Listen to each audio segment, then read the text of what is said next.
Le nombre d'or, souvent évoqué aux côtés de pi ou de la racine carrée de 2, fait partie des concepts mathématiques qui suscitent curiosité et admiration. Aussi connu sous les appellations de proportion dorée ou divine proportion, il est traditionnellement représenté par la 21e lettre de l'alphabet grec, phi, en hommage à Phidias, célèbre sculpteur à l'origine des frises du Parthénon d'Athènes, lesquelles semblent avoir été conçues selon ce rapport harmonieux. La première définition formelle du nombre d'or remonte à Euclide, aux alentours de 300 avant Jésus-Christ. Elle stipule qu'une division est dite divine lorsqu'un objet est scindé en deux parties inégales de telle sorte que le rapport entre la plus grande partie et la plus petite est identique à celui qui existe entre l'objet entier et la plus grande partie.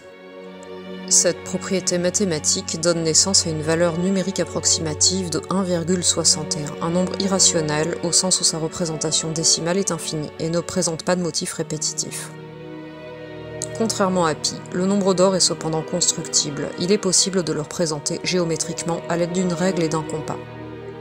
Pour illustrer cette idée, on peut construire un rectangle d'or en commençant par dessiner un carré. En prenant le centre de la base du carré, on trace un cercle qui passe par les sommets supérieurs. L'intersection entre ce cercle et la prolongation de la base du carré permet de définir les dimensions du rectangle doré. Au-delà de son aspect technique, le nombre d'or symbolise la beauté et l'équilibre. Il trouve des applications fréquentes dans les domaines artistiques comme l'architecture, la peinture ou la sculpture et possède une dimension symbolique et spirituelle profonde. Le symbolisme du nombre d'or. Le nombre d'or, qu'on le représente sous forme géométrique ou algébrique, renferme un symbolisme riche et fascinant.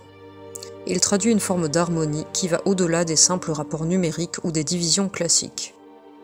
Au lieu de correspondre à une dualité ou une hiérarchie entre les parties, il exprime une complémentarité harmonieuse et équilibrée. Chaque élément participe à la création d'un ensemble plus vaste, tout en respectant sa propre singularité.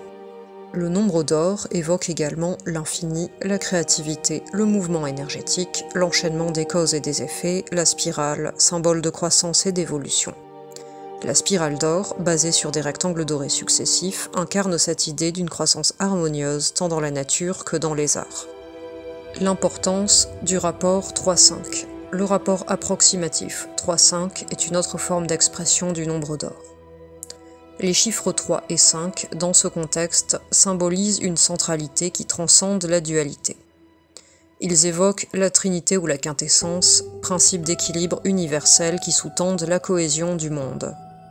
Le pentagone, le pentagramme et le nombre d'or. Le pentagone et le pentagramme sont des représentations géométriques qui manifestent directement le nombre d'or. Le pentagramme, symbole ésotérique et maçonnique, était vénéré par les pythagoriciens et représentait l'homme éveillé et la quête de connaissance.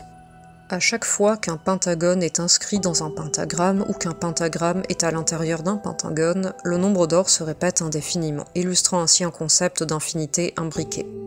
Le nombre d'or dans l'art et l'architecture. Le nombre d'or est un symbole d'harmonie et de beauté universelle. Son utilisation a influencé de nombreux artistes au cours des siècles, de Léonard de Vinci à Salvador Dali. Le rapport doré, souvent appliqué inconsciemment, a également marqué des œuvres architecturales emblématiques telles que la pyramide de Khéops et les cathédrales gothiques. Il a même servi de fondement à l'élaboration du modulor du Corbusier, basé sur les proportions humaines. Néanmoins, la plupart des bâtiments anciens n'ont pas nécessairement été conçus en fonction du nombre d'or. C'est souvent après coup que les proportions dorées ont été identifiées, donnant lieu à l'émergence d'un véritable mythe au XXe siècle. Le nombre d'or dans la nature. Le nombre d'or semble également omniprésent dans le monde naturel. On le retrouve dans la disposition des feuilles sur une tige, dans la structure des fleurs, des pommes de pin ou des coquillages comme le nautile. Les travaux de Fibonacci ont montré que le processus de croissance biologique peut suivre la suite mathématique qui porte son nom, une série de nombres dont le rapport tend vers le nombre d'or à mesure qu'elle progresse. Pour certains, cette omniprésence du nombre d'or dans la nature témoigne d'un principe organisateur fondamental.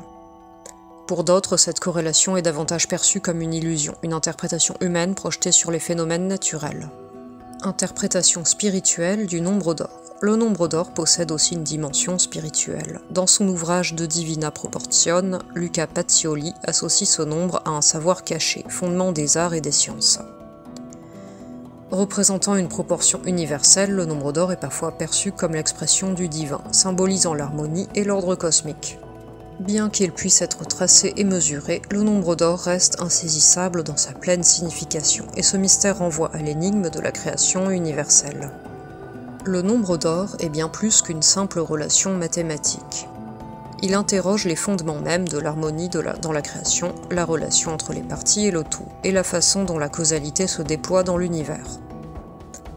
Si ce nombre n'est peut-être pas la clé ultime des mystères de l'existence, il ouvre néanmoins des perspectives profondes sur la manière dont nous appréhendons l'ordre du monde. Bonne journée et à bientôt pour de nouveaux contenus.